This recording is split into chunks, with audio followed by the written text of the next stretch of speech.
Hello guys, my name is Amit Sani and I welcome you in this daily UPSC MCQ series. In the evening, these lessons are coming. In the morning, the Hindu and last videos they come, and both the lessons you need to follow religiously. The PDF you are getting on daily basis, important questions from a PIB, Indian Express, the Hindu newspaper, everything we are discussing here. So do not miss any of the lesson.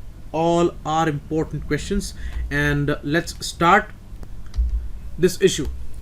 Paid courses are available at just 159 rupees per month, and most of you people, you have understood it very well that it is very important, and this costs almost nothing. And the issues regarding the rupee card, the debit credit card issues, they will be solved. You can call on those numbers, the given numbers, as I tell you every day, and a lot of calls are coming, so sometimes it is very difficult to take all the calls, but they will respond for sure. Okay, 3 important faculties videos are available there. So we all know about the importance of these videos. Pocket News app is trending on Google Play, and regarding these courses, the descriptions are given below the video. You can call on these numbers. These are the numbers, okay? And chat section is also available here. You can follow this Facebook group where the PDFs are there, and the Telegram channel's link is given where I am uploading these PDFs these days, because on Facebook PDFs are not getting uploaded. I don't know what is the reason. So here you can follow me on Instagram too. First question: Directorate of Film Festival in India. This body was created in 1973 under the Ministry of Information Broadcasting, and it certainly presents the International Film Festival of India, National Film Awards, and Indian Panorama. So first statement is correct. Second, 50th International Film Festival of India, and this year is the Golden Jubilee year for IFFI. It is one of the most interesting and fancy, important film festival, not only for India, also for Asia. And films from all over the world, they are being shown in this festival, and it's an annual one, and it will be held in Goa, because it's an annual event organized by the government of Goa also. So every year it happens there in Goa. So second statement is wrong. Only one is the right answer here. You can see the detail currently in the state of Goa, and an important, significant film festival of not only India, of Asia too. And it was founded in 1952, International Film Festival of India. And this time it will be the 50th year of celebration. And 3 important bodies, this ministry and the Directorate of Film Festival and Government of Goa, they are organizing this event. Okay. You can see Directorate of Film Festival. It's an important office established in Delhi, and it was created in 1973 under the ministry only, and it organizes these important events. National Film Award also. Okay. National Cooperative Development Corporation. If you talk about the farming sector, then cooperatives are a major support to farmers. So NCDC is a statutory body for sure, but it is not set up under the Ministry of MSME.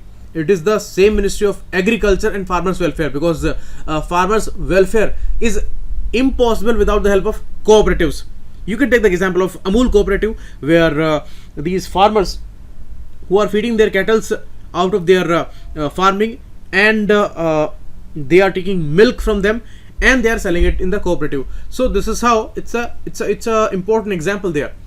NCDC, along with Ministry of Agriculture and Ministry of Commerce, did they organize the first ever India International Cooperatives Trade Fair? Yes, for sure they have inaugurated in Delhi, and Mr. Narendra Tomar, the Union Minister of Agriculture, he inaugurated this first ever event. So second is correct, first is wrong. Only 2 is the right answer here. You can see 94% of total farmers in India, they are members of at least one cooperative institution. That's a fact. So IICTF, the India International Cooperative Trade Fair, IICTF is aimed at furthering Prime Minister's vision and goal of doubling farmers' income. So that's the issue. And this event this year is organized by NCDC with the Ministry of Commerce and Agriculture. In 1963, this statutory body was established under a particular act, and the parent ministry is the Agriculture and Farmers Welfare Ministry. Next, Dhruv program. Dhruv program was recently launched by whom? First of all, what is the Dhruv program? Dhruv program is actually a initiative to support the meritorious and extremely talented students, and especially these school students. They will be given all kinds of support, all kinds of guidance, all kinds of mentoring they will be getting, but they need to be very meritorious and extremely talented students. The main initiative is to utilize the great talent of some students there. So they are chosen every year, and this was recently started by MHRD. C is the right answer here. A lot is there to remember every day, many abbreviations of these schemes they are coming. So this is again a unique one. Pradhan Mantri Innovative Learning Program called Dhruv. These students which are chosen, they will be called Dhruv Taras, and they will be the inspiration for others. And Dhruv will act as a platform to explore the talent of outshining and meritorious students. As I told you, event was there at the ISRO headquarters in Bengaluru, and there this issue was launched, and they will give their contributions to solve the problems faced by people. This is the aspiration there, and this can be any field. This year they are choosing science and performing arts field, and 30 students from both. Total 60 outstanding talented students are chosen for this, and they are coming from 9th to 12th class. Next issue, Ministry of Health and Family Welfare in association with Bill and Melinda Gates and Deen Dayal Research Institute, are they developing a Poshan Atlas? First of all, this Poshan Atlas is a truth. They are creating that, but it is not Ministry of Health and Family Welfare. Remember Poshan Abhiyan, it had contribution from many ministries, but the main ministry was WCD Ministry, Women and Child Development. The same ministry, WCD, is there in association with Bill and Melinda Gates Foundation and the Deen Dayal Research Institute. So this statement is wrong. Poshan Abhiyan was launched from Rajasthan last year in March, and now Poshan Atlas is going to take care of many issues regionally, and the local requirement must be fulfilled for the nutritional values, and whatever aim this Poshan Abhiyan has, that must be fulfilled. So in a context of a geographical location, it is gonna take care about everything. And the ministry is also talking about the global nutrition report, where this report is not released by IFPRI. IFPRI releases a global hunger index, and very important data that is available every year. But this global nutrition report is a new report, and it was started 4-5 years back, and a independent experts group is there, and that launches this global nutrition report for many countries. So second is wrong, first is wrong, both the statements are wrong. D9 is the right answer here. You can see wasted kids, malnutrition kids, and overweight kids. All kinds of types are present in all the countries. Even in India, even in the rural areas, there are overweight kids, and the majority is there with the malnutrition kids, anemic kids. So we know about these situations. But you see, even the overweight kids are malnutrition because they lack the essential micronutrients there. So that's the situation. So here this global nutrition report tells about these challenges, and on the basis of that, the need for this atlas is completely justified, and promoting regional cropping patterns, embracing local food which are rich in protein. This is something which will be promoted by this global atlas initiative, this Poshan Atlas initiative. Sorry, not global, it is a Poshan Atlas initiative. Okay. 3 pillars of food security: availability, access, and utilization. First, the food must be available, then the access must be there, and the proper utilization is important. So regarding that, the descriptions are given, and these are extremely important points for mains. Next, Suman scheme.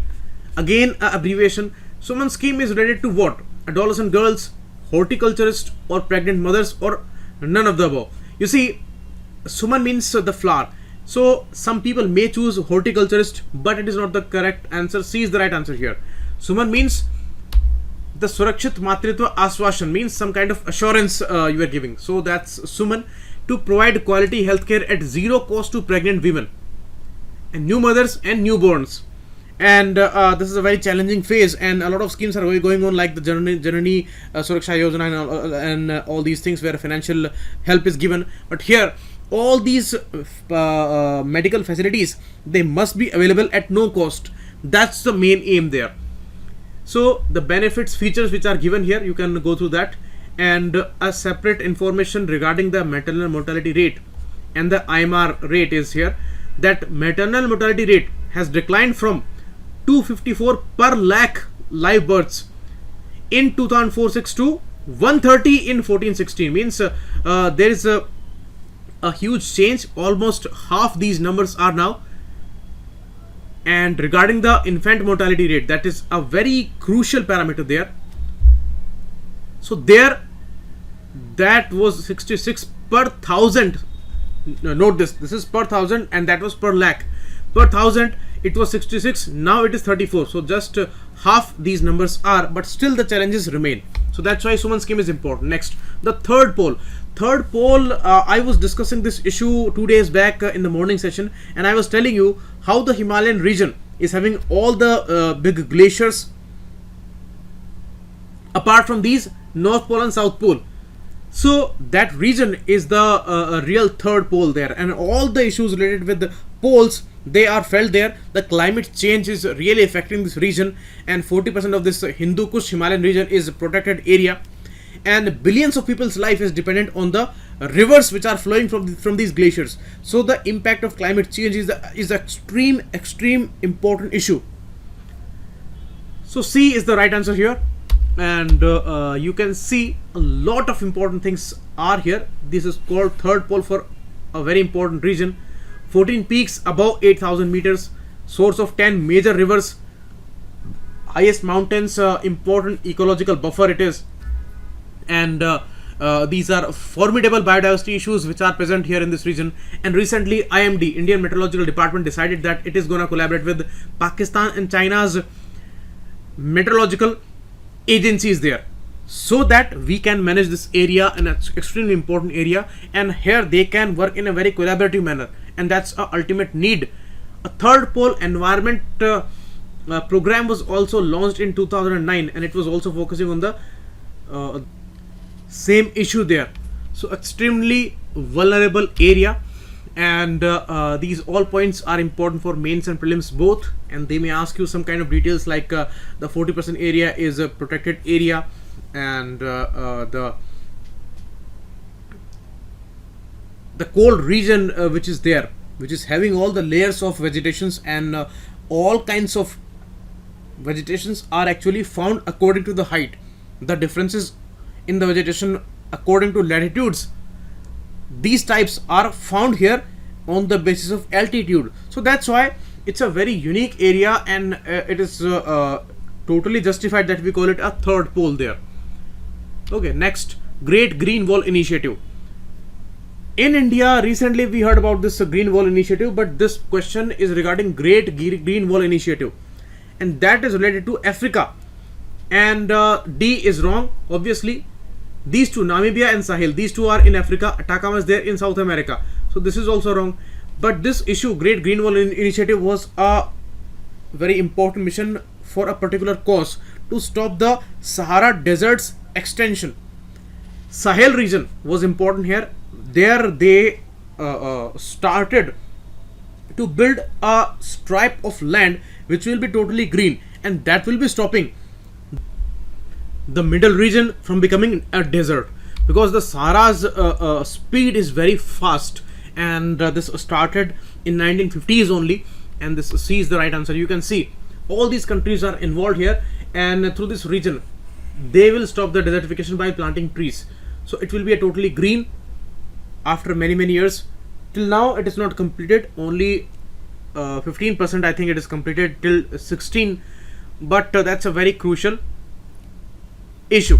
And the same thing we are gonna apply here in India, and 1400 kilometer long and 5 kilometer wide green belt we are gonna create there, and we will call it a Great Green Wall again. And what's the reason and context here? We have pledged to restore 26 million hectares of degraded land by 2030.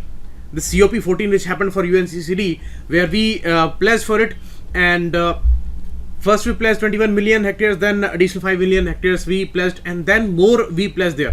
So that is going to be a legacy program in India's efforts to deal with land degradation and eastward march of the Thar Desert issue, because Thar Desert is also extending there. So Aravalli range is running through Rajasthan state. We all know about that. It starts from the northern Gujarat area and diagonally it goes like that, and it is reaching up to Haryana Delhi region. So this green wall will be going through this region, and from Porbandar to Panipat, as they are calling it, it will be a green wall there. So that's a very important issue, and you can see in the map, ISRO told about this region with the help of satellite data that 50% of the area is totally degraded. So that's very, very important that we bring this green wall as soon as possible. So this is all today. We will meet again tomorrow. Thanks a lot. Keep watching. It was amazing.